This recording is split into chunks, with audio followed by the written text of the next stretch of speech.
الرحمن الرحيم الحمد لله الذي جعل الحمد مفتاحا لذكره وسببا للمزيد من فضله ودليلا على آلائه وعظمته والصلاة والسلام على عبده وأمين وحيه وخاتم رسله سيدنا ومولانا بالقاسم محمد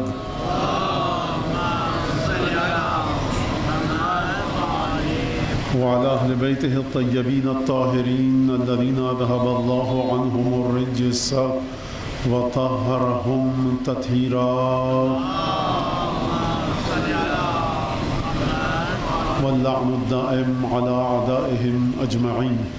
أما بعد فقد قال الله الحكيم في كتابه المجيد أعوذ بالله من الشيطان الرجيم لقد من الله على المؤمنين إذ بعث فيهم رسولا من أنفسهم يتلو عليهم آياته ويزكيهم ويعلمهم الكتاب والحكمة وإن كانوا من قبل لفي ضلال مبين. تشکیل امت کے عنوان کے تحت گفتگو کا سلسلہ چل رہا ہے اور میں پھر اپنے موضوع کو مزید ذرا سا واضح کر دوں کہ ہمیں قرآن مجید کی روشنی میں یہ دیکھنا ہے کہ پروردگار عالم اور اس کے بعد قرآن مجید میں جو پروردگار عالم نے آیات کو نازل کیا اور اسی طرح سے نبی کریم صلی اللہ علیہ وآلہ وسلم نے اپنی رسالت کے جن اجزاء کا ذکر کیا. دیکھیے دو باتیں میں اپنے نوجوان بچوں کی خدمت میں بیان کرنا چاہتا ہوں. ایک دفعہ ہم بات کرتے ہیں ختم نبوت کی، ایک دفعہ ہم گفتگو کرتے ہیں ختم رسالت کی. قرآن جس کے بارے میں ارشاد فرماتا ہے کہ نبوت ختم ہو گئی، نبی کریم آخری پیغمبر ہیں، حضرت ختمی مرتبت آخری رسول ہیں. اس جملے میں، اس عقیدے میں کسی بحث کی گنجائش نہیں ہے کہ رسول خدا آخری رسول ہیں، نبی کریم آخری پیغمبر ہیں، رسالت ختم ہو گئی حضور اکرم پر، نبوت ختم ہو گئی حضور اکرم پر، نہ اب کوئی پیغمبر آئے گا. اور جو مانے کہ نبی کریم کے بعد بھی کوئی پیغمبر آئے گا تو اس کا دین خطرے میں ہے، وہ دوبارہ سے کلمہ پڑھے اسے مسلمان نہیں کہا جا سکتا. یہ ہمارا ختم نبوت کا عقیدہ ہے تمام مسلمانوں کا. قرآن کے بعد کوئی کتاب آسمان سے نازل نہیں ہوگی، نبی کریم کے بعد کوئی پیغمبر نہیں آئے گا. یہ ایک الگ گفتگو ہے. اور گفتگو کا ایک اور حصہ یہ ہے کہ نبی کریم قیامت تک کے حالات کو سامنے رکھ کر جن جن چیزوں کو اپنی ختم نبوت کا جز قرار دیں، یہ ایک الگ گفتگو ہے. یعنی اگر کل نبی کریم کہیں کہ بھائی تم خانہ کعبہ کی طرف رخ کر کے نماز کیوں نہیں پڑھتے، یا رسول اللہ آپ کو پیغمبر تو مان لیا، اب خانہ کعبہ کی طرف رخ کر کے، خانہ کعبہ کیا کوئی ایک اور نبی کا نام ہے؟ نبی کریم جواب دیں گے کسی نبی کا نام نہیں ہے، بلکہ یہ میری رسالت کا جز ہے. تم جب میرے نام کا کلمہ پڑھتے ہو تو ہر اس چیز کو تمہیں ماننا پڑے گا کہ جو میری رسالت کا جز ہے. یا رسول اللہ آپ تو آخری پیغمبر ہیں، یہ اجزاء کا ایڈیشن کیوں کر رہے ہیں، یہ مختلف ارکان کو شامل کیوں کر رہے ہیں؟ تو جواب یہ آئے گا نبی کریم کا کہ دیکھو رسالت کے وہ تمام اجزاء جو میرے رب نے مجھے حکم دیا ہے، جو میرے رب نے مجھے اختیار دیا ہے، ان تمام اجزاء کو تمہیں مجھ سے پوچھنا پڑے گا. یا رسول اللہ قرآن میں تو اس کا ذکر نہیں ہے، قرآن میں تو صرف یہ ذکر ہے کہ آپ آخری نبی ہیں. تو نبی کریم کہیں گے ہماری نادانی پر مسکراتے ہوئے کہ آیت کو جا کر پڑھو، ما آتاکم الرسول فخذوہ وما نہاکم عنہ فانتہوا. جو رسول دے دے اس کو لے لو، جس سے رسول روک دے اس سے رک جاؤ. تو قرآن مجید صرف اپنے بارے میں بات نہیں کرتا کہ جو میں دے رہا ہوں وہ لے لو. قرآن مجید اپنی منزل سے ایک اور منزل کے آگے کی بات کرتا ہے. قرآن مجید یہ نہیں کہتا کہ دیکھو جو مجھ میں ذکر آیا ہے جن چیزوں کا رسالت کے سلسلے میں ان کا بغور مطالعہ کر کے ان کو پڑھو اور رسالت پر اپنے ایمان کو مستحکم کرو۔ قرآن کہہ رہا ہے کہ قرآن میں جتنی چیزیں رسالت کی اجزاء و شرائط ہیں ان کو بھی مانو۔ من کان عدوا للہ وملائکتہ ورسلہ وجبریل ومیکال فإن اللہ عدو للکافرین۔ پروردگار جبرائیل کی حیثیت سے ڈاکیے کی ہے، میکائیل کی حیثیت ڈاکیے کی سی ہے۔ ہم نے رسول کو مان لیا، بس ہمیں جبرائیل کو نہیں ماننا، میکائیل کو نہیں ماننا۔ قرآن میں آیت آئی کہ دیکھو من کان عدوا للہ وملائکتہ ورسلہ، جو اللہ کا دشمن ہے، جو ملائکہ کا دشمن ہے، جو اللہ کے رسولوں کا دشمن ہے، جو جبرائیل اور میکائیل کا دشمن ہے، تو یاد رکھنا فإن اللہ عدو للکافرین، خدا کافروں کا دشمن ہے۔ تو پروردگار اس کا مطلب یہ ہے کہ جبرائیل کے وجود پر ایمان رکھنا رسالت پر ایمان رکھنے کے مترادف ہے۔ آپ کو حق نہیں ہے پروردگار عالم کے سامنے یہ استدلال پیش کرنے کا حق نہیں ہے کہ پروردگار جبرائیل ڈاکیا ہے، لے کر آ گیا، پیغام ختم ہو گیا۔ ہم خط کو تو مان رہے ہیں، ڈاکیے کو مانیں یا نہ مانیں، توجہ فرمائیے آپ نے کہ پروردگار عالم جناب جبرائیل قاصد ہیں، پیک ہیں، تیرا پیغام لانے والے ہیں۔ قرآن آ گیا، رسول خدا نے قرآن بتا دیا، پروردگار تیرا مقصد یہ تھا نا کہ قرآن ہم تک پہنچ جائے، جبرائیل کے ذریعے پہنچ گیا۔ خدا کہہ رہا ہے نہیں، دیکھو جبرائیل کے ساتھ بھی محبت کرنی پڑے گی، جبرائیل کے ساتھ خبردار اگر دشمنی کی من کان عدوا للہ ہے۔ اور پروردگار عالم نے ملائکہ کا ذکر کر دیا، لیکن جبرائیل اور میکائیل کی امپورٹنس اور اہمیت اتنی زیادہ ہے کہ جب پروردگار عالم نے قرآن میں کہا من کان عدوا للہ وملائکتہ ورسلہ وجبریل ومیکالا، جو اللہ کا دشمن ہے، اس کے ملائکہ کا دشمن ہے، اس کے رسولوں کا دشمن ہے۔ اب ملائکہ میں جبرائیل اور میکائیل ہیں کہ نہیں ہیں؟ ہیں، لیکن پروردگار عالم نے پھر علیحدہ سے ذکر کیا وہ جبریل و میکالا، جبرائیل اور میکائیل کا بھی جو دشمن ہے۔ کیوں؟ کیونکہ جبرائیل ہمارے علم کو رسول خدا تک لے کر جاتا ہے، میکائیل ہماری طرف سے ارزاق اور رزق کو لے کر جاتا ہے۔ تو یاد رکھنا اگر تمہارے دل میں جبرائیل اور میکائیل کے لیے ذرہ برابر بھی نفرت آئی، ذرہ برابر بھی دشمنی آئی، فإن اللہ عدو للکافرین، خدا کافرین کا دشمن ہے۔ یعنی جبرائیل اور میکائیل کے ساتھ دشمنی خدا کے ساتھ دشمنی کے برابر ہے، اور تم کفر کے مرحلے پر آ جاؤ گے تو سرکار جبرائیل علم الہی کو لے کر آئے تھے رسول خدا کے پاس، رسول خدا کے پاس علم الہی آیا جبرائیل کے توسط سے۔ جبرائیل رسول خدا کے علم کا دروازہ نہیں ہے، علم لانے والے ہیں۔ حقیقت وہی کیا ہے جبرائیل کو اس انداز سے نہیں پتا کہ جس انداز سے رسول خدا کو پتا ہے۔ جبرائیل نے علم دے دیا، اب یہ علم رسول خدا کا رسول کی ذات تک رکا کہ آگے بڑھا، کہا کہ دیکھو انا مدینۃ العلم وعلی بابھا، میں علم کا شہر ہوں، علی اس کا دروازہ، جس کو میرا علم چاہیے دروازے تک آئے۔ تو اب آپ کی سمجھ میں آ گیا کہ آپ یہ کہہ کر کہ رسول خدا پر رسالت ختم ہو گئی، دروازہ علم سے جان نہیں چھڑا سکتے۔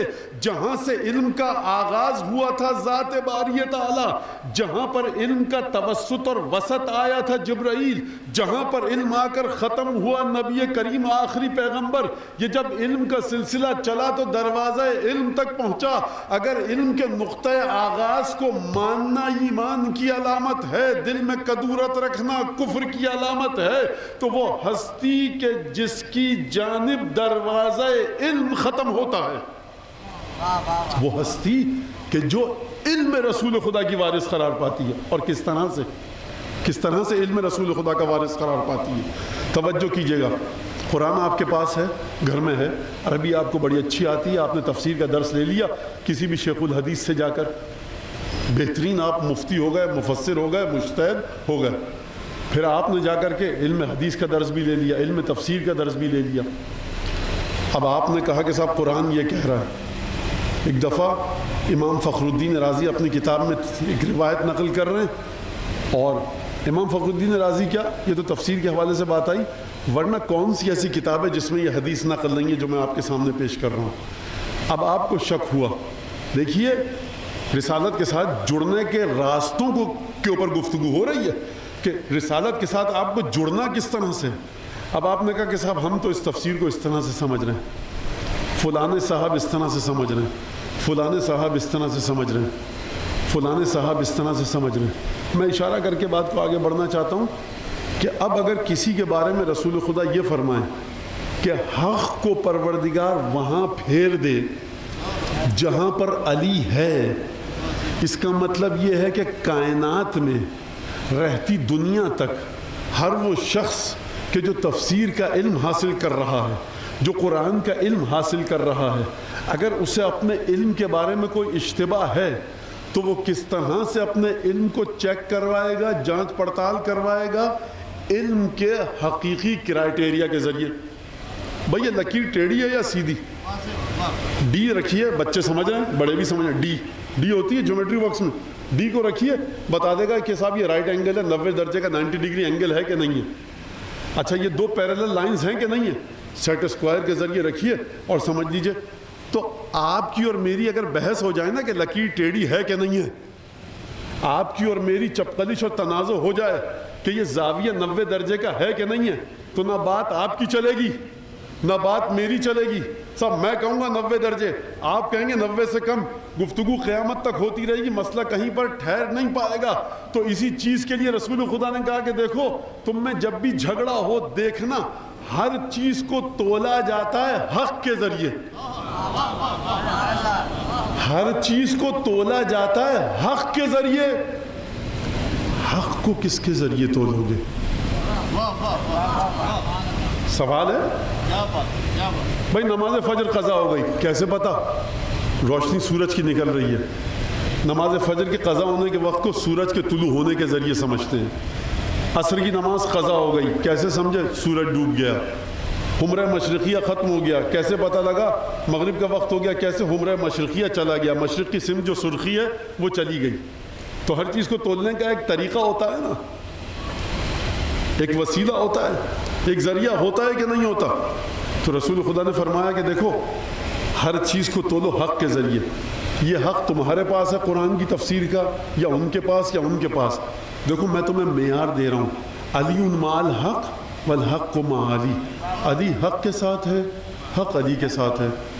تو یہ کوئی بڑی بات نہیں ہے. ہزاروں لوگ ہو سکتے ہیں کہ ان کے ساتھ حق ہو, وہ حق کے ساتھ ہوں. سینکڑوں صحابہ کرام ایسے ہیں کہ ہمیشہ حق کے ساتھ رہے اور حق ان کے ساتھ رہا. لیکن جو اگلا جملہ فرمایا نا مولا کائنات کے لیے, یہ رہتی دنیا تک رسول خدا نے کسی کے لیے نہیں فرمایا. فرمایا اللہم ادر الحق حیث دار. خدایا جہاں علی مڑ جائے نا تو وہاں حق کو موڑ دے. علی کو حق کے ذریعے مت پہچانو. ہاں یہ بات سچی تھی تو علی نے کہی, یہ نماز کا طریقہ صحیح تھا تو علی نے پڑھا. نہیں, علی پڑھ رہے ہیں اس لیے سچ ہے. علی یہ بات بیان فرما رہے ہیں اس لیے سچ ہے.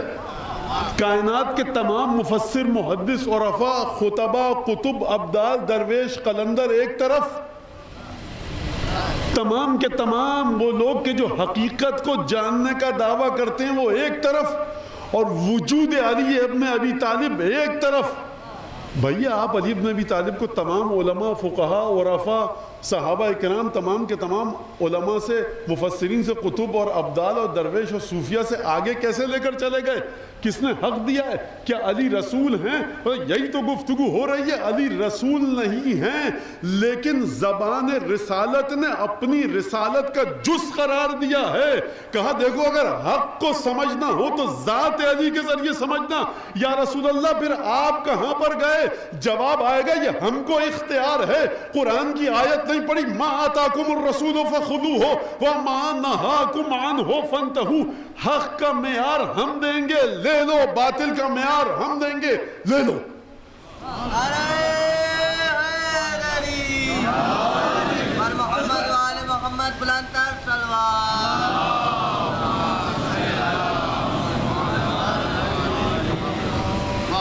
کل کی گفتگو جہاں پر ختم ہوئی تھی, آپ یہ دیکھیے کہ توحید کی عمارت کی تعمیر کے وقت خانہ کعبہ کہ جس کو نام یہ دینا تھا بیت اللہ، اللہ کا گھر، اللہ کا گھر نہیں ہے، لیکن حضرت آدم کے زمانے سے اور پھر جناب جبرائیل کے حکم سے جناب ابراہیم علیہ السلام نے بنایا اور اس کو بیت اللہ کہا جاتا ہے۔ یہ اللہ کا گھر کیوں کہا جاتا ہے؟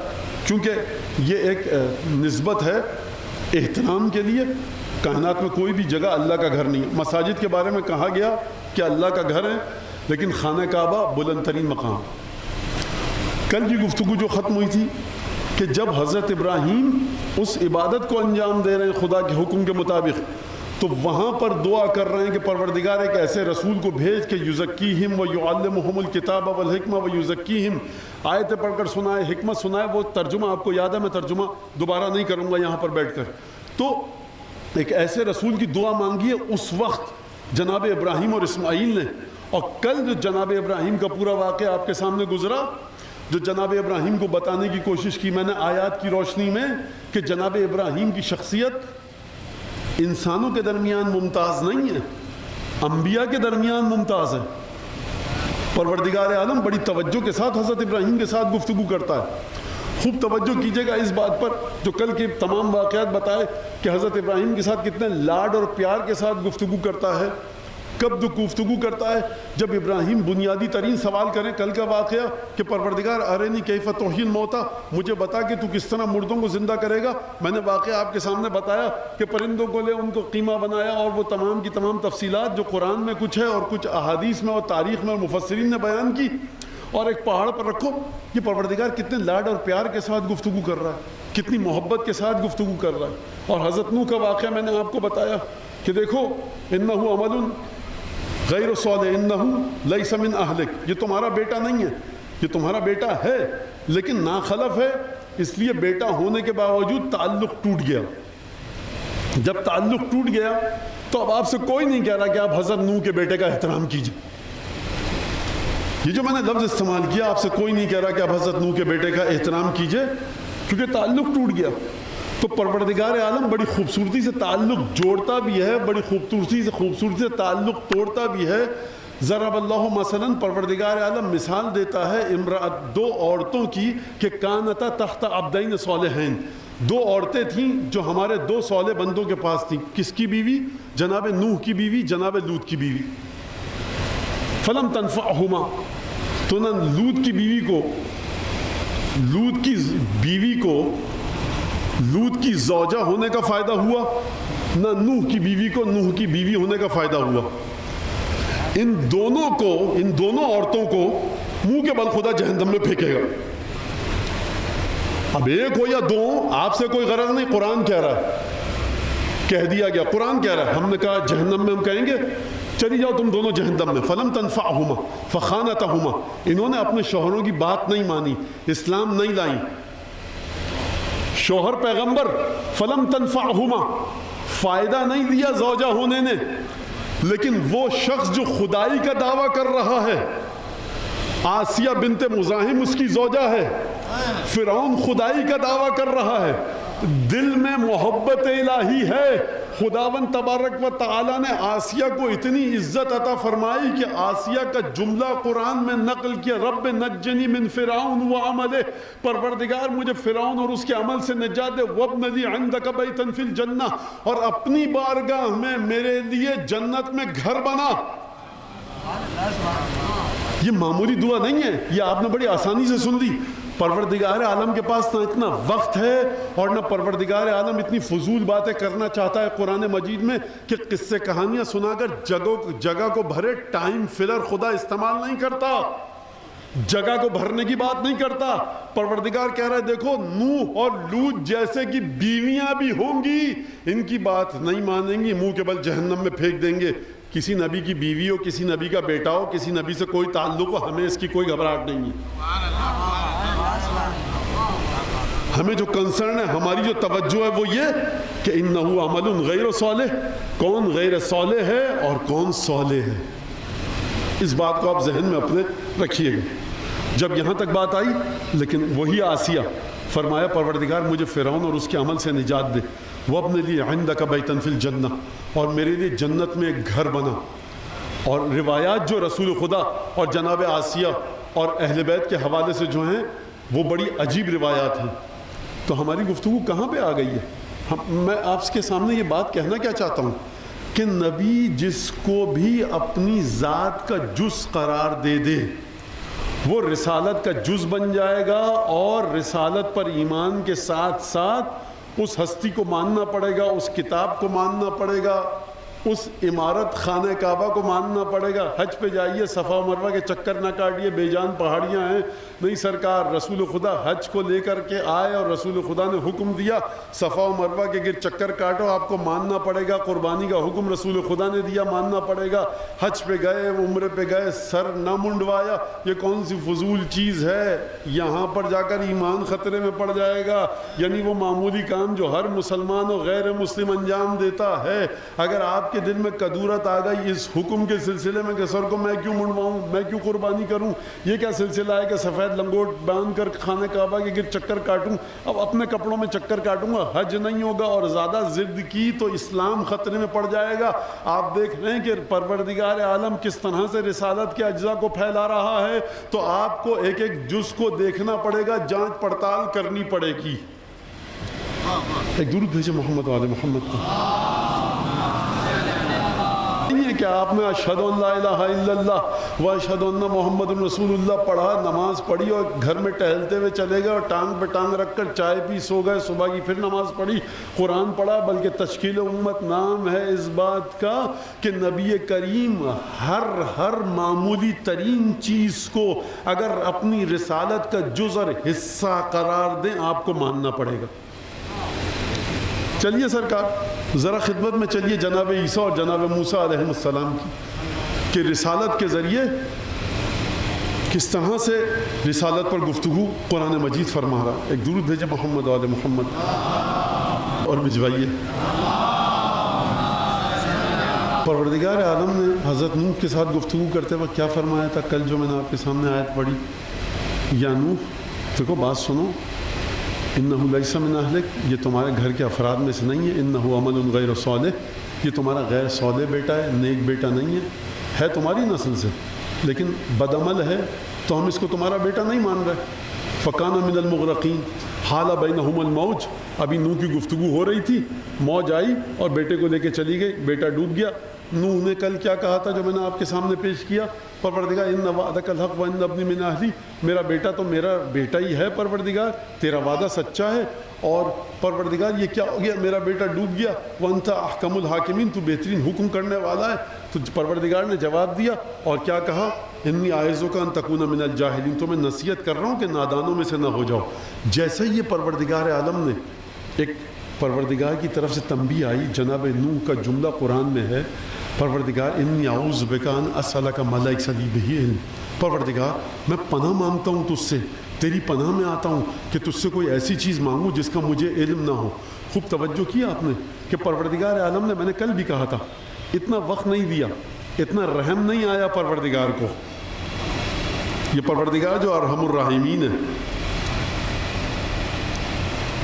یہ جملہ جو میں کہہ رہا ہوں نا، یہ کام کا جملہ ہے، ذہنوں میں رکھیے گا، مجھے کام ہے اس جملے سے. وہ جو ارحم الراحمین ہے نا، نوح اپنے باپ بیٹا گفتگو کر رہے تھے، 2 منٹ اور دے دیتا نوح کے بیٹے کو تو کیا تیری خدائی میں کمی آ جاتی؟ نوح گفتگو تو کر لیتے. کہا کہ نہیں، دشمن خدا کے بارے میں وَلَا تُخَاطِبْنِي فِي الَّذِينَ ظَلَمُوا. تو یاد رکھیے ذرا، دعائیں جو مانگتے ہیں نا آپ اپنے مرحومین کے لیے، 1400 سال میں جتنے امت مصطفیٰ سے گئے، کسی ایسے کے لیے دعائیں مغفرت مت مانگ لینا جو رسول کے سامنے کھڑا ہوا تھا. کسی ایسے کا احترام مت کر لینا کہ جو رسول کے سامنے کھڑا ہوا تھا. کسی ایسے کا احترام مت کر لینا جو قرآن کے سامنے کھڑا ہوا. کسی ایسے کا احترام مت کرنا کہ جو قرآن کے مقابل کھڑا ہوا. ارے مولانا کون مسلمان ہے جو قرآن کے مقابل کھڑا ہوگا؟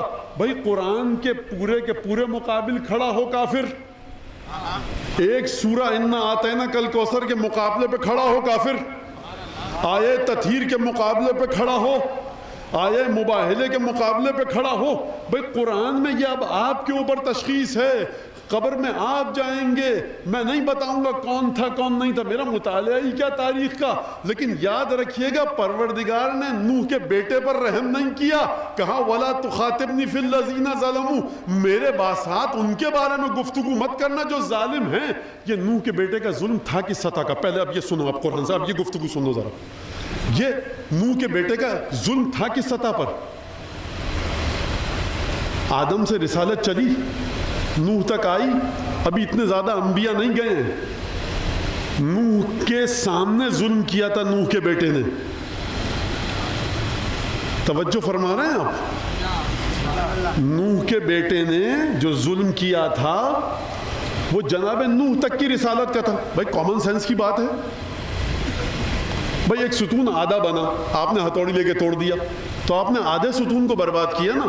یہ مسجد کا فرش آدھا بنا تھا، کسی نے خدا نخواستہ آ کر توڑ دیا تو آدھے مسجد کا فرش توڑا، گناہگار ہوا۔ اب جو پوری مسجد کو منہدم کر دے وہ زیادہ گناہگار ہے یا آدھی مسجد کو؟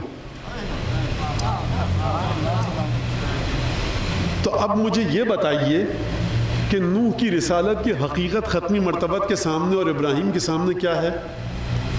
میں نے کل بتایا ابراہیم کتنے لاڈلے پیغمبر ہیں، ابراہیم کتنے چہیتے پیغمبر ہیں۔ بھائی کل میں نے آیات پڑھی نا آپ کے سامنے، تو جو ادنا تر درجے کا نبی ہے اس کے بیٹے پر بھی رحم نہ کیا اور کہا وَلَا تُخَاطِبْنِي فِي الَّذِينَ ظَلَمُوا، بات مت کرنا مجھ سے ان لوگوں کے بارے میں کہ جنہوں نے ظلم کیا۔ تو مجھے بتائیے کہ جو ابراہیم پر ظلم کرے ان کا گناہ نوح کے بیٹے سے بڑا ہے کہ نہیں ہے؟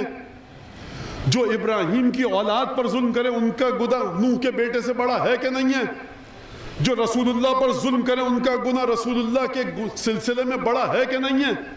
اور جو ان پر ظلم کرے کہ جن کے بارے میں رسول خدا کہیں انہم منی وانا منہم، یہ مجھ سے ہیں میں ان سے ہوں، جن کی رسول خدا کی رسالت کے برابر جن کے ساتھ مودت کو قرآن واجب کرے کہ دیکھو قُلْ لَا أَسْأَلُكُمْ عَلَيْهِ أَجْرًا إِلَّا الْمَوَدَّةَ فِي الْقُرْبَةِ إِنَّ هَذِهِ تَذْكِرَةٌ فَمَنْ شَاءَ يَتَّخِذَ إِلَىٰ رَبِّهِ سَبِيلًا، جن کے بارے میں قرآن کہے کہ دیکھو مودت اہل بیت کرو، اور یہ مودت اہل بیت صرف مودت اور محبت نہیں ہے، مَنْ شَاءَ أَن يَتَّخِذَ إِلَىٰ رَبِّهِ سَبِيلًا، جس کو خدا تک پہنچنے کا راستہ ڈھونڈنا ہے وہ مودت اہل بیت کرے گا۔ تو ابراہیم اور نوح کی اولاد کو خدا تک پہنچنے کا راستہ قرار خدا نے نہیں دیا۔ یہ محمد مصطفیٰ کے اہل بیت کی خصوصیت ہے کہ پروردگار عالم نے قرآن مجید میں صرف اور صرف محمد مصطفیٰ کی آل کو اپنے تک پہنچنے کا راستہ بنایا۔ یعنی جو آپ اہدنا الصراط المستقیم نماز میں پڑھتے ہیں نا وہ آل محمد ہیں۔ تو اب مجھے یہ بتائیے کہ جو آل محمد پر ظلم کرے،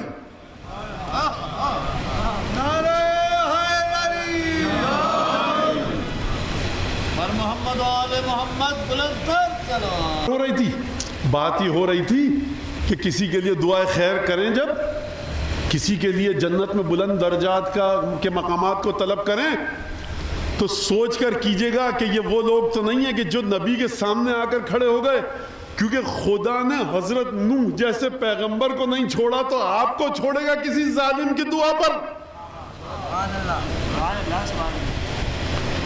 نہیں چھوڑ سکتا، جو قرآن کے الفاظ ہیں۔ چلیے جناب عیسیٰ، رسالت کے اجزاء پر بات ہو رہی ہے کہ تشکیل امت کیسے ہوئی، تو یہ رسول خدا کے زمانے میں کوئی نئی بات نہیں ہوئی۔ جناب عیسیٰ اور موسیٰ کے بارے میں گفتگو پیش کرتا ہوں آپ کے سامنے، اور دھیرے دھیرے تقریر کو اختتام تک لے کے جاتے ہیں۔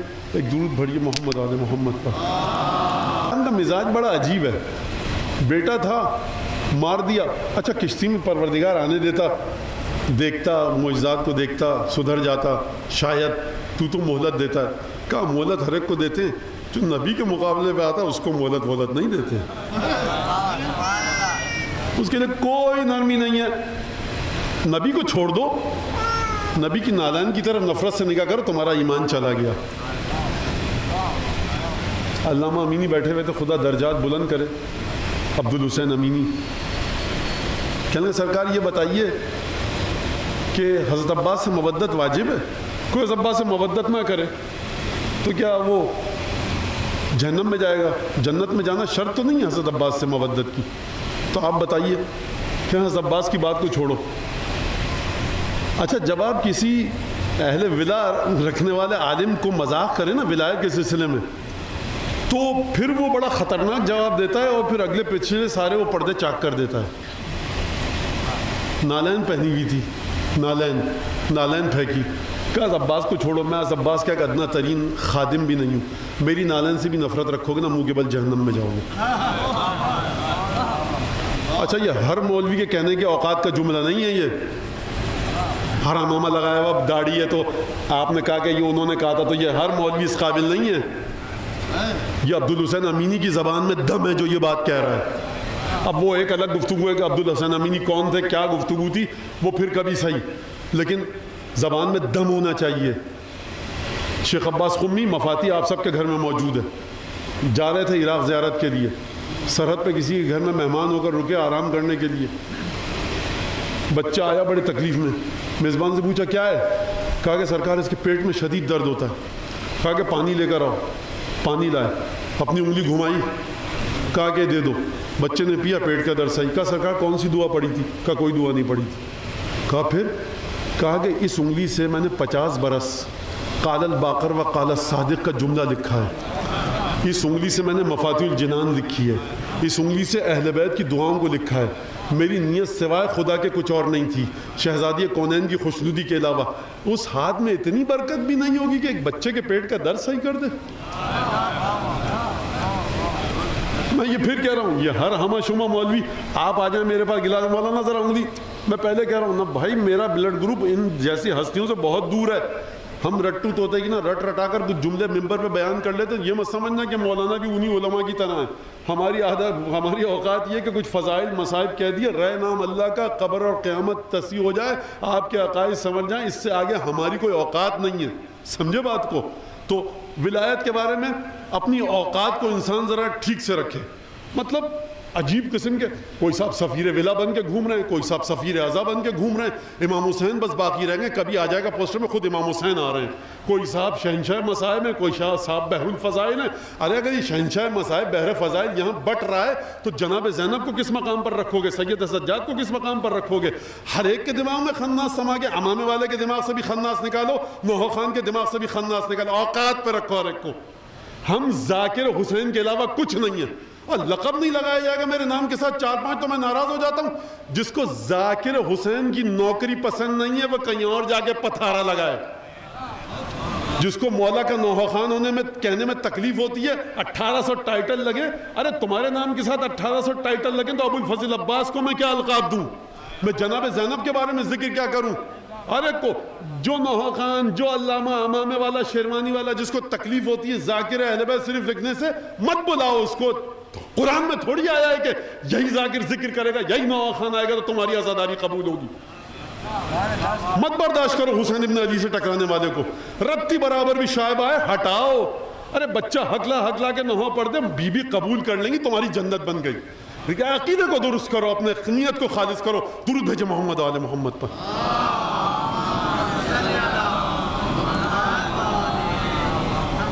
ممبر سے ہم نیچے اترے, 2 کوڑی کی عزت نہیں ہے. میں یہاں پر اناپ شناپ باتیں کرنا شروع کر دوں, آپ اٹھ کے چلے جائیں گے. عزت اگر ہماری ہے تو اس وجہ سے کہ ہم نام مولا لیتے ہیں, فضائل و مصائب کا ذکر کرتے ہیں. ایک اور درود بھیجیے محمد آل محمد کو. بیٹے پر رحم نہیں کیا, دوبارہ چلیے حضرت نوح کی گفتگو سے جڑیے چل کر. حضرت نوح کے بیٹے پر رحم نہیں کیا.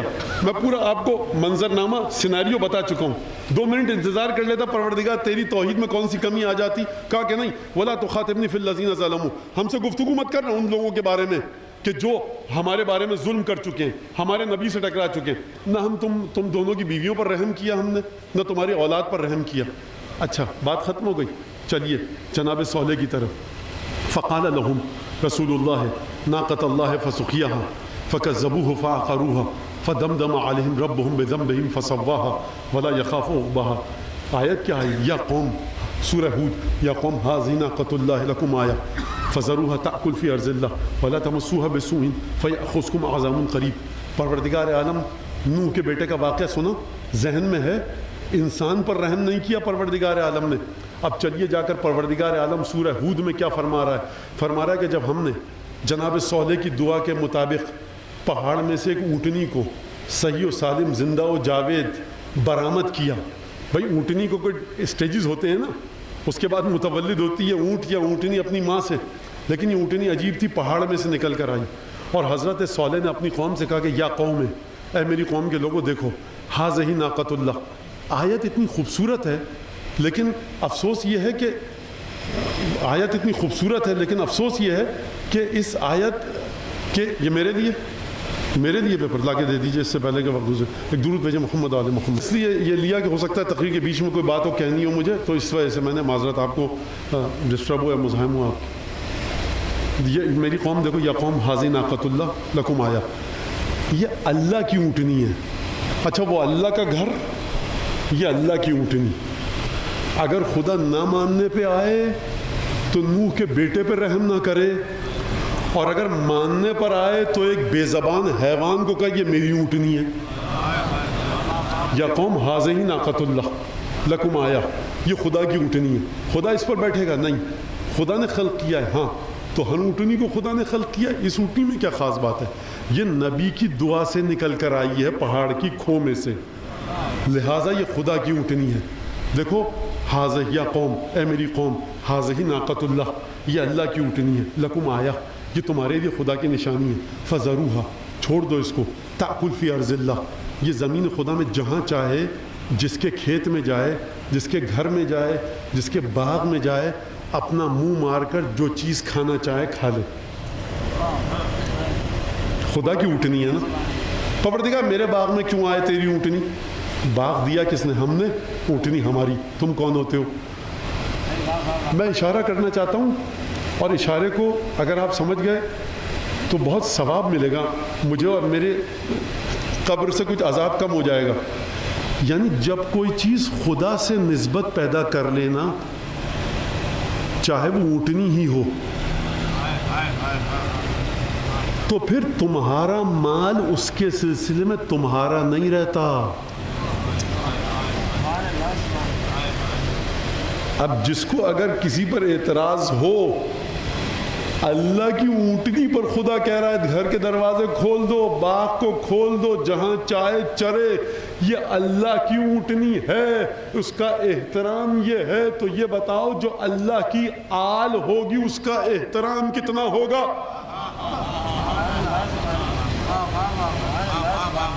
دو لفظ خداوند تبارک و تعالیٰ نے استعمال کیے. یا قوم, بہت شکریہ آپ لوگوں کو, بہت برداشت کر کے سننا ہے آپ لوگ, اور میں بہت ہی واقعی شکر گزار ہوں حضرات کا. ارا کیا تو میں ان کی خاطر یہ جملہ دہرا رہا ہوں. خدا نے کہا ناقۃ اللہ فذروہا, اللہ کی اونٹنی ہے, چھوڑ دو. پابند کرنے کا تمہیں اختیار نہیں ہے. پروردگار نقصان پہنچا دے, یہ ہمارے سامنے آ کر کھڑے ہو جاؤ گے اگر اس اونٹنی کے سامنے آ کر کھڑے ہوئے. ناقۃ اللہ ذروہا تأکل فی ارض اللہ, خوبصورت لفظ ہے, سمجھیے گا اس بات کو. اللہ کی اونٹنی ہے, اللہ کی زمین میں گھومنے دو. تم کہاں سے آ گئے؟ زمین اللہ کی, اونٹنی اللہ کی, جہاں چاہتی ہے گھومنے دو. تأکل فی ارض اللہ, کھانے دو. اور دیکھو ایک دن یہ جا کر پیے گی نہر سے پانی, اور بقیہ دن تم پینا. اگر جس دن یہ پینے جائے اس دن تم مت پینا. پروردگار ایک اونٹنی کتنا پانی پیے گی؟ 200 لیٹر اونٹ پیتا ہے ایک دن میں پانی. ایک وقت میں جب وہ پانی پینے جاتا ہے, زیادہ سے زیادہ ماہرین کہتے ہیں 200 لیٹر. نہر سے 200 لیٹر کم ہوتا, کتنا کم ہوتا؟ پروردگار خدا نے کہا دیکھو بات سنو, اس کا احترام اتنا ہے, جب یہ منہ ڈال کر اپنا پانی پیے نا, وضو تمہاری نماز باطل ہو رہی ہے, مجھے کوئی غرض نہیں ہے, اس نہر کے قریب مت جانا. سمجھنے کی کوشش کرو بات کو. یہ اللہ کی اونٹنی ہے.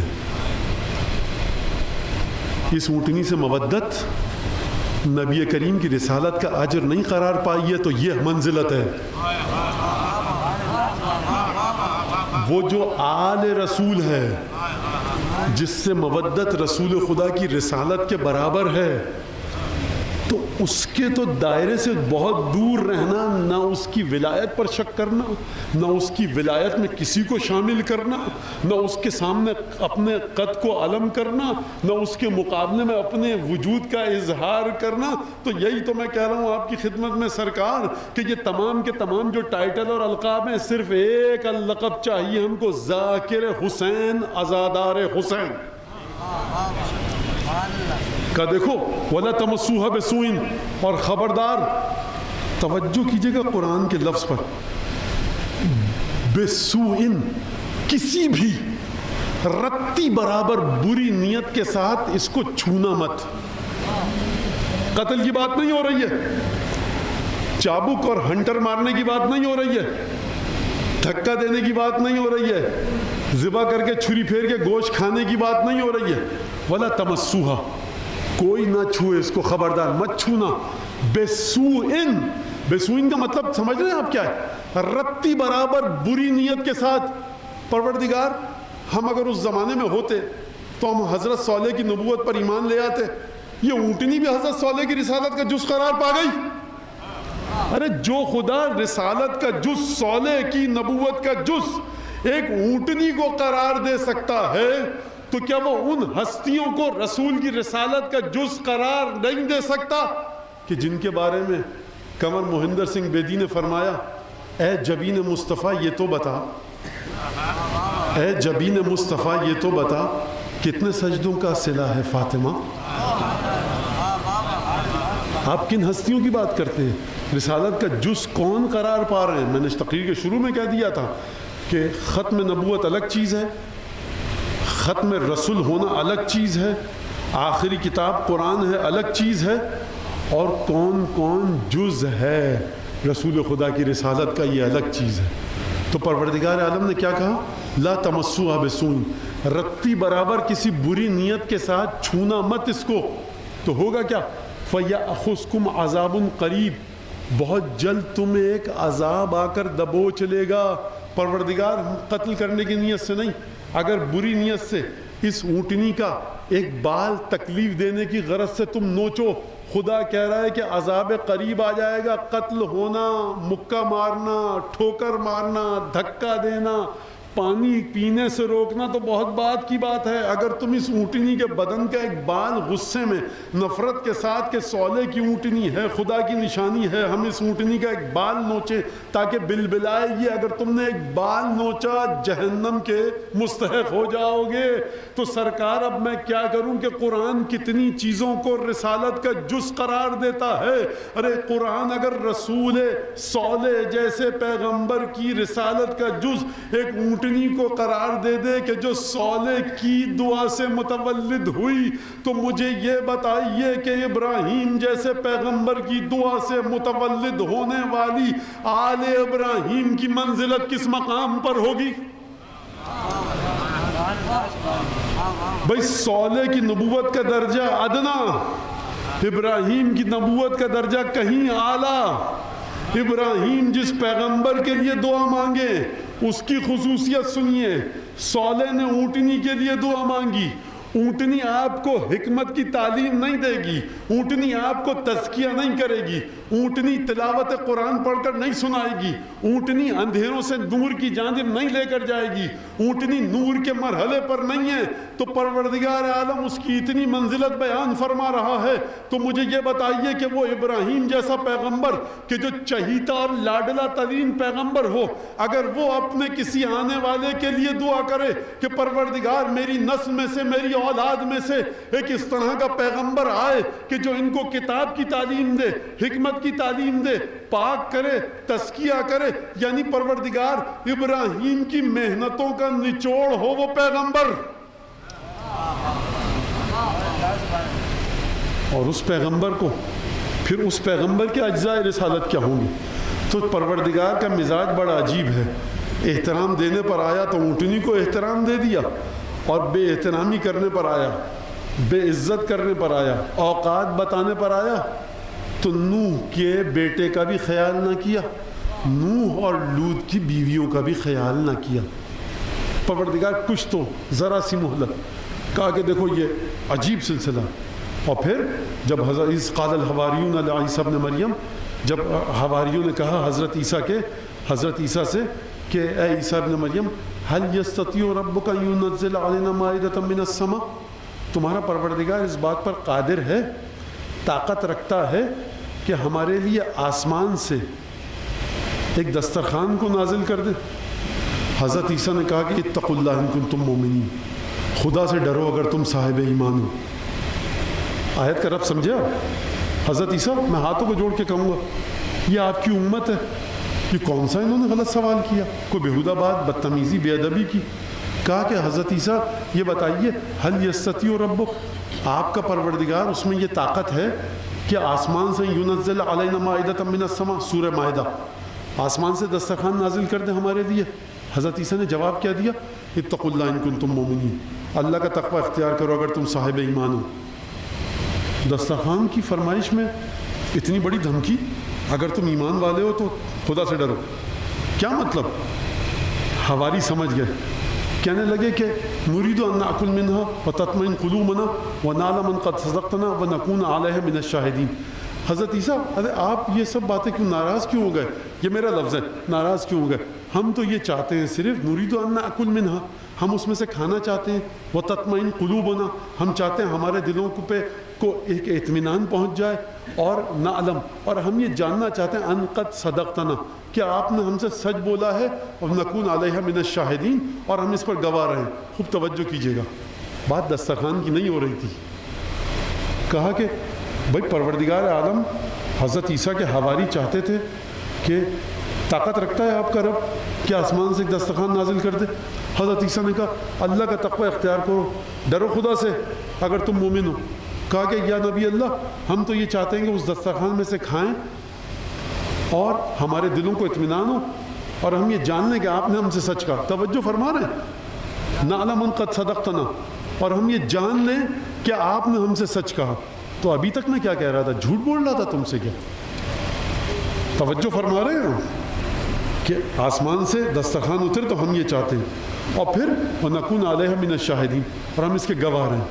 پروردگار سے حضرت عیسیٰ نے دعا کی، کہا کہ اچھا ٹھیک ہے تم چاہتے ہو۔ پروردگار نے قالا، پروردگار عالم نے فرمایا انی منزلها علیکم فمن یکفر منکم بعدہ، دیکھو تم نے دعا کی، میں دسترخوان نازل کر رہا ہوں، فمن یکفر منکم بعدہ، اس کے بعد اب تم میں سے اگر کوئی کفر اختیار کرے گا تو اعذبہ عذابا لا اعذب احدا من العالمین، تو میں اسے ایسا عذاب کا مزہ چکھاؤں گا کہ جو عذاب میں نے کائنات میں کسی کو نہیں دیا ہوگا۔ خوب توجہ کیجیے گا میری اس بات پر۔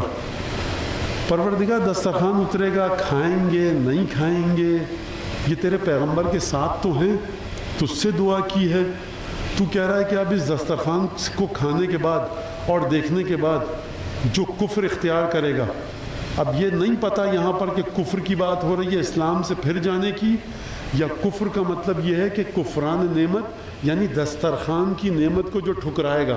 تو جو دسترخوان کی نعمت کو ٹھکرائے، پروردگار فرما رہا ہے کہ اعذبہ عذابا لا اعذب احدا من العالمین، میں اسے ایسا عذاب کروں گا کہ کائنات میں کسی کو میں نے ایسا عذاب نہیں دیا ہوگا۔ تو اب سمجھ میں آپ کی آیا کہ کہیں پر پروردگار عالم اونٹنی کو رسالت کا جز قرار دے رہا ہے، کہیں پر آسمان سے نازل ہونے والی جو گیہوں کی روٹی، روغن زیتون، مچھلی اور کھانے پینے کو رسالت کا جز قرار دے رہا ہے۔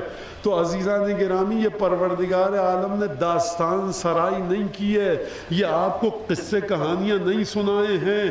پروردگار کہنا چاہ رہا ہے کہ جا کر قرآن کا مطالعہ کرو۔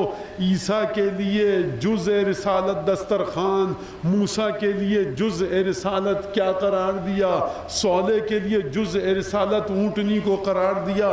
تو جا کر ذرا قرآن کو دیکھو تو صحیح کہ محمد مصطفیٰ کا جز رسالت کس کو قرار قرار دیا. اگر اس جزء رسالت کو نہیں مانا تو مصطفیٰ پر تمہاری رسالت کا ایمان ناقص رہے گا. ارے ہم وہ ہیں جس نے نوح کے بیٹے پر رحم نہیں کیا, ہم وہ ہیں کہ جس نے دسترخوان پر اگر بے ادبی کی ہمارے تو ہم نے کہا ایسا عذاب بھیجوں گا جو کسی کو نہیں کروں گا. تو یہ بتائیے کہ وہ لوگ کہ جن کا تعلق مصطفیٰ سے ہے, یہ بتائیے کہ وہ لوگ کہ جو مصطفیٰ کی جان ہیں, یہ بتائیے کہ جو لوگ مصطفیٰ کی آن ہیں, یہ بتائیے وہ لوگ کہ جو مصطفیٰ سے تعلق ایسا ہے کہ مصطفیٰ سے تعلق کو سمجھنا ہے. اونٹنی کا واقعہ ذہن میں ہے نا, پہاڑ سے نکل کر آئی تھی, کسی کو بیٹھنا نہیں تھا اس پر. اس ناقے کی اتنی اہمیت تھی, ابھی آپ کے سامنے آیت بتائی.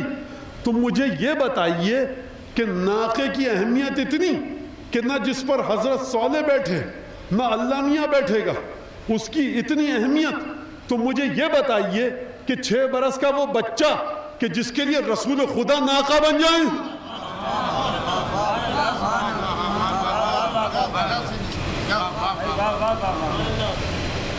اگر آپ نے یہ کہا کہ حسین ابن علی کی عزت اور آبرو ناقہ صالح جتنی ہے, توہین ہے حسین کی. دوبارہ کلمہ پڑھو, ایمان کا اعادہ کرو, تجدید کرو, کیونکہ وہ اونٹنی پہاڑ سے نکلی تھی, کوئی اس پر بیٹھا نہیں تھا. رسول خدا صلی اللہ علیہ وآلہ وسلم نے, احمد مجتبیٰ نے یہ نہیں کہا تھا حسین منی وانا من الحسین, میں حسین سے ہوں, حسین مجھ سے ہیں. صالح نے یہ نہیں کہا تھا یہ اونٹنی مجھ سے ہے, میں اس سے ہوں. یہ صرف آیت تھی, خدا نے امتحان لیا تھا. تو دوبارہ دہراؤں گا اپنے بچوں کے لیے, ان کے چہروں پہ سوالیہ نشان ہے. اس اونٹنی کی اتنی حیثیت تھی جس پر خدا نہیں بیٹھا, صالح نہیں بیٹھے. تو مجھے یہ بتاؤ اس حسین کی کتنی حیثیت ہوگی جس کے لیے محمد مصطفیٰ ابراہیم کی دعا, صاحب حکمت ابراہیمی, صاحب نسل ابراہیمی, ابراہیم کی تمام نسل کی عبادتوں کا نچوڑ مصطفیٰ, اور یہ مصطفیٰ حسین کے لیے مدینے کی گرد آلود گلیوں پر چاروں ہاتھ پیروں کے بل چل رہے ہیں. بیٹا حسین میری پشت پر بیٹھو, میں تمہارا ناقہ.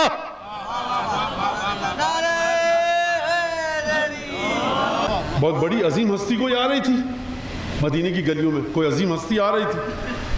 کہا حسین نعم المرکب, حسین کیا تمہاری سواری ہے, ختمی نبوت محمد مصطفیٰ شہل اولاک پر تم سوار ہو. حسین کیا کہنا, تمہارا ناقہ تمہاری اونٹنی کتنی اچھی ہے. رسول خدا نے فرمایا یہ مت کہو نعم المرکب, مجھ سے کہو نعم الراکب, آپ کا سوار کتنا اچھا ہے. یہ جملہ میں نے پہلے بھی اس ممبر سے کہا تھا, پھر کہہ رہا ہوں. اب اگر یہ بچوں کے لیے کہہ رہا ہوں, بچے غور سے سنو. اب اگر حسین باہر نکلیں مسجد سے, 6 برس کے حسین, بزرگ ترین صحابی رسول خدا کا کوئی آ رہا ہو, باریش سفید داڑھی ہو, پیشانی پر گٹے کا نشان ہو نماز کا, حسین کہیں, فرض کیے جابر بن عبداللہ انصاری, میں مثال دے رہا ہوں. بھائی اگر رسول سے کہہ سکتے ہیں حسین نانا ہمارا ناقہ کہاں, تو حسین ہر صحابی سے کہہ سکتے ہیں. حسین آدم سے لے کر عیسیٰ تک ہر ایک سے کہہ سکتے ہیں, رسول کی سنت ہے. حسین آئے مسجد میں, جماعت چھوٹے رسول خدا کی. بزرگ ترین صحابی جابر بن عبداللہ انصاری, عبداللہ ابن مسعود, بلال حبشی. حسین جابر سے کہیں اگر جابر چاروں ہاتھ پیروں کے بل ذرا ناقہ تو بن جاؤ.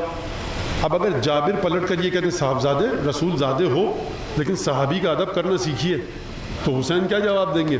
کہیں گے ہمارے لیے نانا ناقہ بن گئے تھے, تم کیا ہو. یعنی نماز کے بعد اگر حسین آ کر ہر روز ایک صحابی سے کہیں کل جلدی آ جانا ناقہ بننے کی باری تمہاری ہے, تو کوئی صحابی یہ نہیں کہہ سکتا کہ بے ادبی ہے, کیونکہ سنت مصطفیٰ یہ ہے کہ جب حسین فرمائش کرے ہمارے لیے ناقہ بن جائیے, ہم آپ کی پشت پر سوار ہوں گے.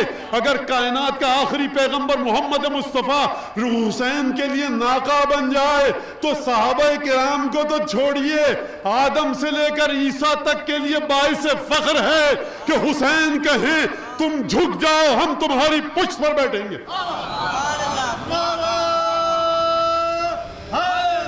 اگر یہ مثال تو بری لگتی رہے, پہلی بات تو یہ کہ میرے گھر کا مسئلہ ہے، آپ کے گھر کا مسئلہ نہیں ہے، یہ کالا ماما اس بات کی دلیل ہے۔ مجھے جو روایت پتہ لگی میں پڑھ رہا ہوں۔ اور دوسری بات یہ انا آتینا کل کوثر کے دائرے کی بات ہے، آپ سے کہا کس نے کہ دخل در معقولات دیجئے، یہ آیا مباہلہ کی بات ہے، یہ رسول کے گھر کی بات ہے۔ بھئی جو رسول دے دے وہ لے لو، رسول جس سے رک جائے اس سے تم رک جاؤ۔ اب جا کر رسول خدا سے کہی یا رسول اللہ یہ کیا کام کر رہے ہیں، بھئی رسول خدا کی رحمت کا تقاضا ہے۔ تو آپ کی سمجھ میں آیا، اب تو نہ حسین ہے نہ رسول، لیکن جس کے دل میں یہ عقیدہ ہے کہ اگر کاش حسین اب مسجد کے باہر آ جائیں اور مجھ سے کہیں 6 برس کے حسین، اس یثرب کی مسجد کے نمازیوں کے کسی سے بھی کہیں، کسی بوڑھے سے کہیں، جوان سے کہیں 6 برس کا حسین، زمین پر چاروں ہاتھ پیروں کے بل چلو، ہمارا ناقہ بن جاؤ، تو آپ کے دل میں خوشی کے جذبات ہیں، آپ رسول کے ماننے والے ہیں۔ لیکن اگر دل میں ناگواری کا جذبہ آیا تو پھر لاکھ نمازیں پڑھتے رہو، جز رسالت حسین ہے۔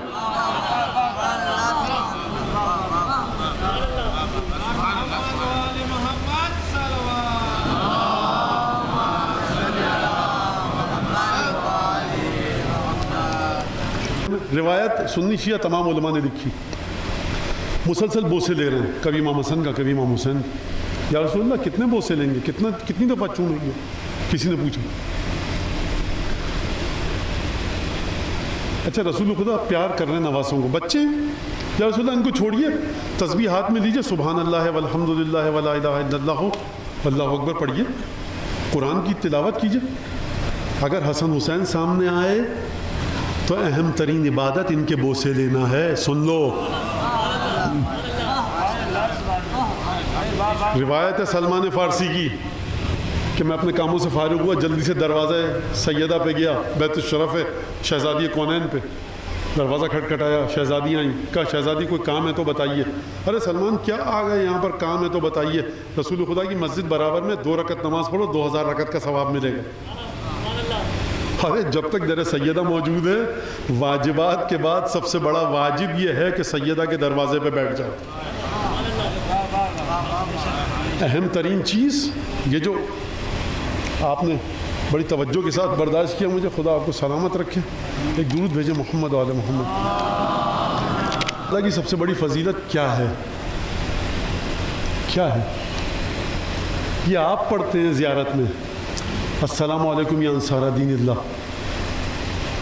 کسی ایک شہید نے، دیکھو توجہ کے ساتھ، اب ایک بڑی پرابلم یہاں یہ آ چکی ہے، اگر آپ کوئی بات کریں اور مستند اور معتبر کتاب سے نکال کر، تو اناب شناب اتنا ذہنوں میں گھس چکا ہے کہ بڑا مسئلہ ہو جاتا ہے۔ اس کو سنیے گا، ایک شہید کربلا کا، ایک شہید شب عاشور جو مولا نے چراغ بجھایا ہے، ایک شہید کی بات بتاؤ جس نے کہا ہم اسلام کا دفاع کرنے آئے ہیں۔ کون سا اسلام؟ ہم توحید کو توحید کو کون بچائے گا؟ توحید کیا؟ توحید رسالت، توحید اسلام، قبر، قیامت، رسالت، قرآن، انجیل، زبور، 1,24,000 انبیاء کا نچوڑ، یہ سامنے کھڑا ہے چراغ جس نے بجھایا ہے۔ عقیدے کو صحیح کرو اپنے۔ یہ آپ کہتے ہیں السلام علیکم یا انصار دین اللہ، انہوں نے نہیں کہا، کسی نے نہیں کہا کہ ہم دین بچانے آئے ہیں۔ ہمیں کیا پتا دین کیا؟ دین یہ کھڑا سامنے حسین ابن علی۔ مولا جنگ کرنی ہے جنگ کریں گے، صلح کرنی ہے صلح کریں گے، یہ اس مرحلے پر تھے۔ اگر آپ حکم دیں گے ہم بیعت کر لیں گے، حکم نہیں دیں گے تلوار نکال لیں گے، جو آپ کو، ہمیں کچھ نہیں پتا کرنا کیا ہے، ہمارا قبلہ کعبہ سب کچھ آپ ہے۔ خطبے پڑھیے جا کر جو تمام کے تمام شہداء نے دیے ہیں، ہم رسول خدا کو کیا منہ دکھائیں گے، ہم سیدہ کو کیا منہ دکھائیں گے؟ یعنی یہ جو کربلا کا واقعہ ہے، شہداء کربلا کا کی شہادتیں ہیں، یہ محبت اہل بیت کی معراج ہے۔ کسی شہید نے نہیں کہا اسلام بچانے آئے ہیں، وہ فنات حسین ابن علی کی ذات میں۔ سعید ابن عبداللہ حسین ابن علی کے سامنے کھڑے ہیں، ظہر عاشور، تیر باران ہوا، تینوں کا مینا چلا، تیروں کی بوچھاڑ آئی، سعید ابن عبداللہ نے اپنے سینے پر اور چہرے پر تیروں کو روکا، مولا نماز پڑھ لیں۔ یہ واقعہ سنا رہا ہوں، مجھے ایک نتیجہ دینا ہے۔ تیر لگے، گر گئے، مولا نے نماز ختم کی، آگے بڑھے، سعید ابن عبداللہ کے سر کو اٹھایا، اپنے زانوں پہ رکھا، جملہ سن رہے ہو؟ سعید ابن عبداللہ نے کیا کہا؟ اب وفیت یا ابن رسول اللہ، میں نے وفا کر دی، یہ بتائیے۔ مولا حسین نے جواب دیا انت امامی فی الجنہ، اے سعید ابن عبداللہ تم مجھ سے پہلے جنت میں جائے گا۔ خوب توجہ کیجیے گا، کلمہ نصیب ہو جائے، کلمہ نصیب ہو جائے، لا الہ الا اللہ محمد الرسول اللہ پڑھ لیں۔ سعید ابن عبداللہ نے کلمہ نہیں پڑھا، لیکن ایسا کلمہ پڑھا کہ جو ہر کلمے پر بھاری ہے۔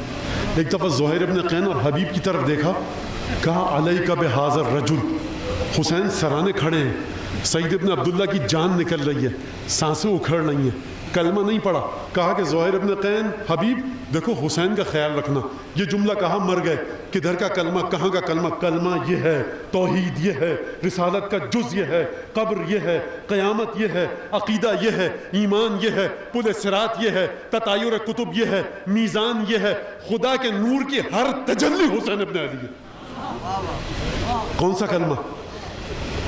حسین اگر سامنے کھڑے، حسین کا خیال رکھنا۔ کربلا کے شہداء کی بلند ترین معراج کیا تھی؟ وہ یہ، انہوں نے امام وقت کی جان کو بچایا۔ کسی عالم نے کہا کہ شہداء کربلا کا سب سے بڑا ترہ امتیاز یہ ہے، بلند ترین فضیلت ان کی یہ ہے کہ ان کی وجہ سے دنیا پنجتنز کو صبح سویرے خالی ہو جاتی، یہ تھے تو عصر تک شہادت نے طول کھینچا۔ کائنات میں سب سے بڑا واجب، کائنات میں اہم ترین واجب جس سے بڑھ کر نہ نماز ہے، نہ روزہ ہے، نہ حج ہے، امام معصوم کی جان کا دفاع ہے۔ سب سے اہم ترین واجب کربلا کے شہداء نے انجام دیا۔ چھوڑ دیجئے یہ بات، اسلام کا دفاع کرنے آئے تھے، ان کا اسلام حسین تھا، ان کا قرآن حسین تھا، ان کی توحید کی تجلی حسین تھی، اسماء و صفات الہی کی تجلی کی نورانیت حسین تھی۔ تبھی سعید ابن عبداللہ کہہ رہے ہیں علیک بہذا الرجل، اس کا خیال رکھنا، من کا ڈھلکا، مر گئے، شہید ہو گئے، اس سے آگے کوئی بات نہیں کی، کوئی وصیت نہیں کی۔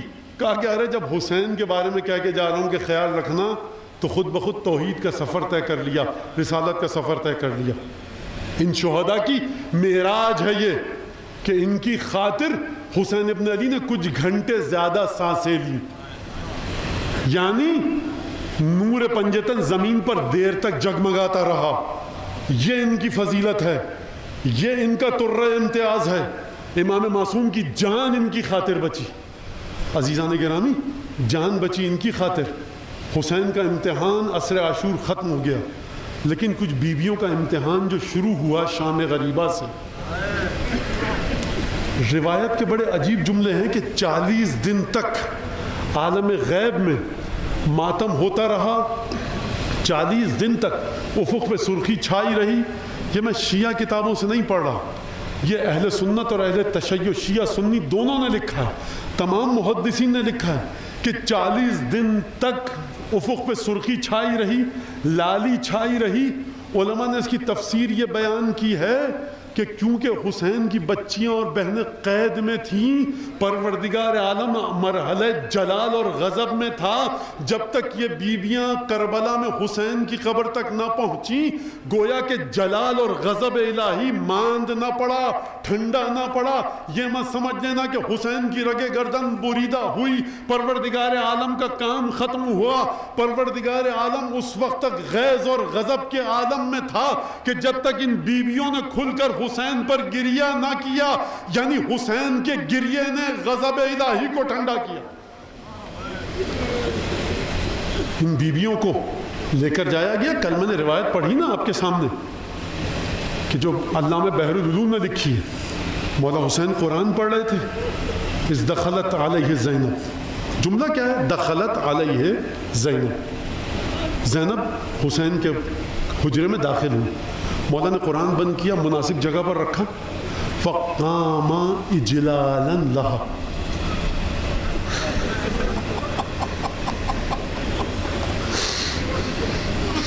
امام حسین، یہ لفظ کافی ہے نا، میں اس سے آگے کیا کہوں؟ حسین ابن علی قرآن رکھا، قام اجلالا لہا، زینب کی جلالت کے پیش نظر پورے قد سے کھڑے ہو گئے۔ یہ جملہ سنا، اب چلو ذرا سامر رہا، آیت اللہ العظمہ محمد حسن شیرازی کی بیرونی میں 1892 کو ان کا انتقال ہوا. 11 محرم ہے.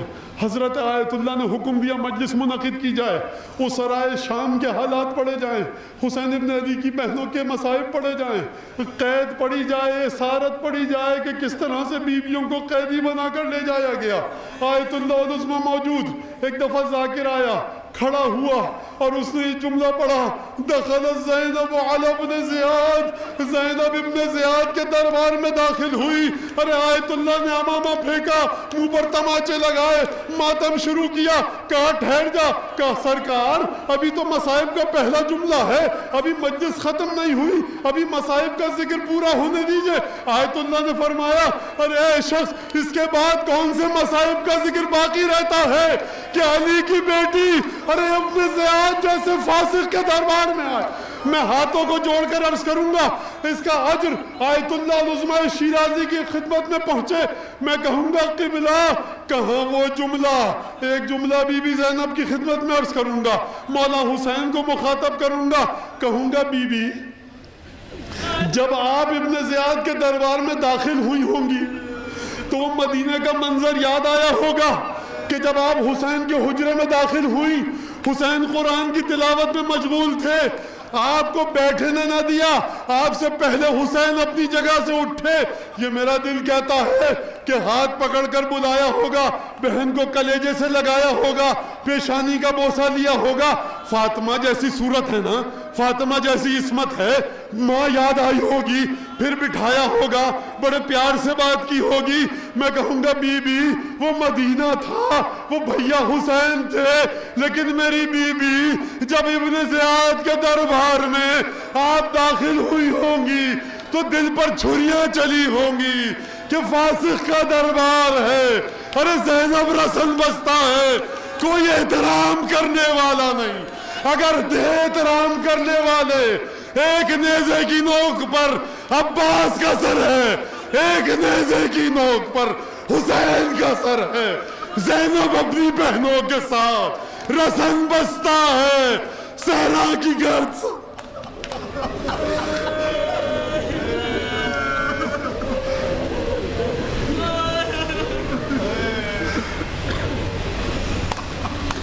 وليك الحجة ابن الحسن صلواتك عليه وعلى آبائه في هذه الساعة وفي كل ساعة.